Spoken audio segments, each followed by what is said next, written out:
All right, so welcome back. In this video, we're going to talk about how to obtain the p-value from a sample test statistics. So let's start with this paragraph here. It said that although using rejection region, so this means establish the critical value, separate the non-rejection region from the rejection region, and draw a conclusion in a hypothesis test is perfectly viable method. It is not the method most commonly found in research articles or journals. Instead, one is more likely to encounter is the use of p-value. Definition: the p-value of a hypothesis test is the probability. Okay, so that's one thing that we want to highlight is that when we hear the word p-value, that stands for the probability. The probability is what of obtaining a sample statistics as extreme or more extreme than the test statistics obtained from the sample data, assuming that the null hypothesis is true. And this part is really important here. Suppose that null hypothesis is true. We go on, we look at sample data. What will be the chance of obtaining that sample data is extreme or more extreme? So that's what the p-value is saying. There's one thing I have to say here. When we do the p-value method and we find the p-value, we want to compare the p-value to alpha. Okay. This is what going to determine our conclusion. If the p-value is greater than the significant level, this implies that there isn't sufficient evidence to reject the null hypothesis. If the p-value is less than the significant level, this implies that we reject the null hypothesis. There is sufficient evidence to reject the null hypothesis. So we'll come back to that when we do example. Let's look at example 2 here. This saying that find the value of test statistics, or this say the value of the test statistics are given for a left-tilted one mean z test is negative 1.19. Determine the p-value. Okay, so what does this mean? Let's see here. It means that it is going to be a left tail, so we're going to draw a left tail. Let me just go ahead and draw this. So a bell curve labeled the left tail, and we're saying that the sample test statistics, we're saying that we got an x bar. So say this x bar here, this x bar has a p-value, a probability, and that x bar there has a test statistics. It is negative 1.19 below the mean. Okay, and that p-value, to obtain that probability, we just do normal CDF of negative 99, negative 1.19. That should give us that area is 0.117, about 12%. Okay, so the p-value for this test statistics is around 12%. And what does this mean? It means that the probability of obtaining such test sample data x bar or more extreme means on the left, meaning go toward left more, is fall in that region. It's about 12%. So to summarize this is saying that suppose the null hypothesis is indeed true, whatever the null hypothesis is, what will be the chance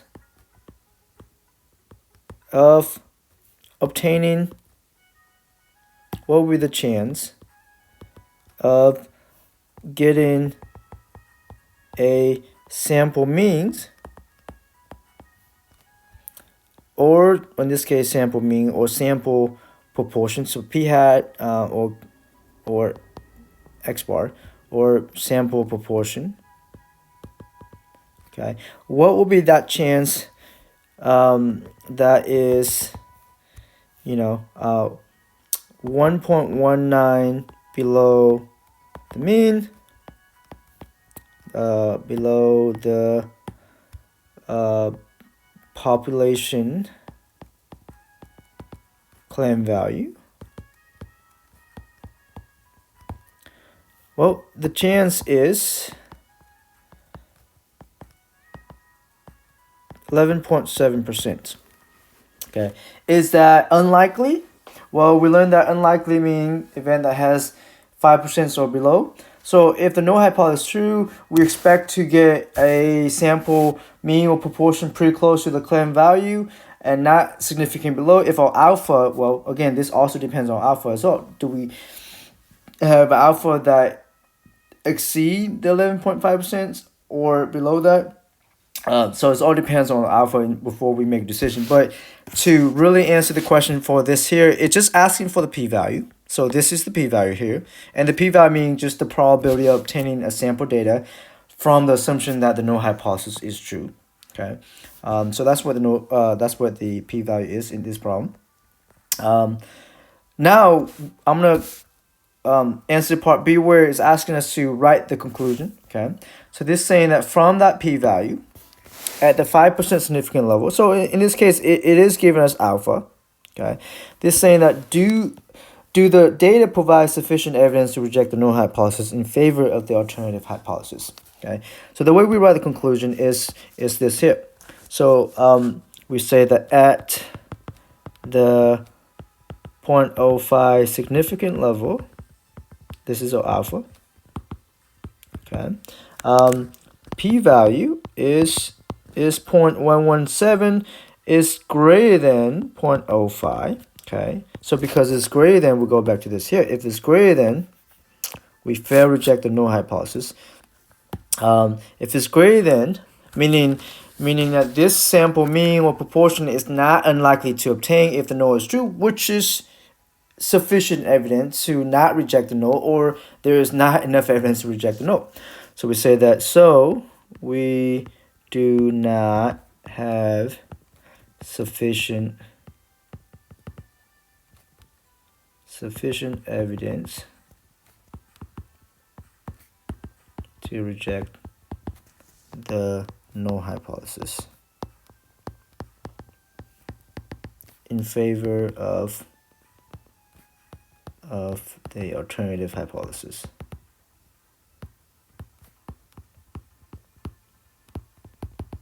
Okay.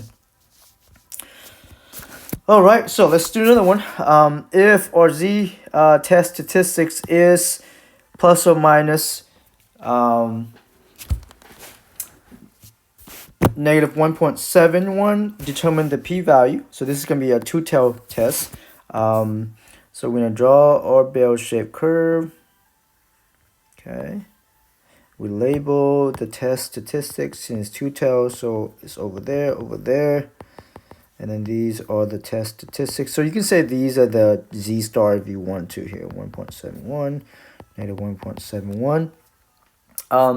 So to find the p-value for a two-tailed test, you are going to find the area of each of these tail and times it by 2. And that's going to be equal to the p-value. It's the sum of these two. Okay.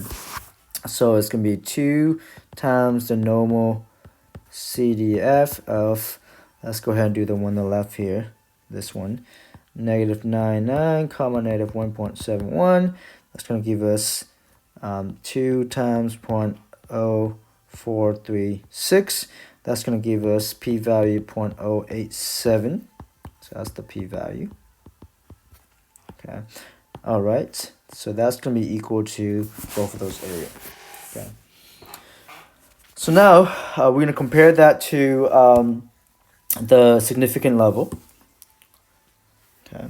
So we say that, well, let's see here. Let's change this to 10%. So that way we reject. Let's change that alpha to 10%. So we say that at the 0.1 significant level, okay, the p-value is 0.08, so that is less than 0.1, so that's less than alpha. That means if it's less than alpha, p-value less than alpha, we reject the null hypothesis. So we say that means we have sufficient evidence